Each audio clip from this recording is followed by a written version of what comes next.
اب کوئی جیلم میں بیٹھ کر مرزا بکواس کرتا ہے جی مردے سنتے نہیں ہیں، بخاری سامنے رکھی ہوئی ہے یوں کر کے. میں کیا تیرے تے ساڈے فرق ہے کہ تو بند کر کے رکھی، اسی حضور دے غلاماں نوں ایک ایک چیز کڈ کے دستے ہیں.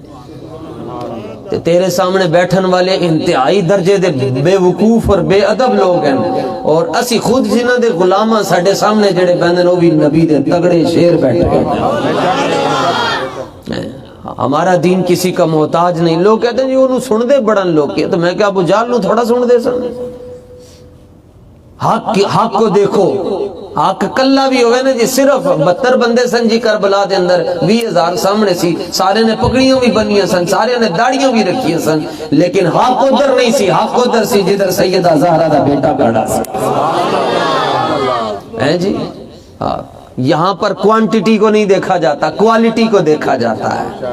ورنہ 50,000 بندہ تے باہر فارغ بیٹھا ہے تو او کیویں صحیح ہو سکتا ہے؟ تسی تو 100 ایتھے بیٹھے ہو. کوانٹٹی کو نہیں دیکھا جائے گا، کوالٹی کو دیکھا جائے گا. یہاں مقدار کو نہیں دیکھا جاتا، معیار کو دیکھا جاتا ہے. تائیں تے حضرت اعظم چشتی فرمانن نہ کوئی ہویا نہ کوئی ہوسی نہ جان سارا ورگا، نہ اس دھرتی پیدا کیتا کوئی نہ سوڑیا یاراں ورگا.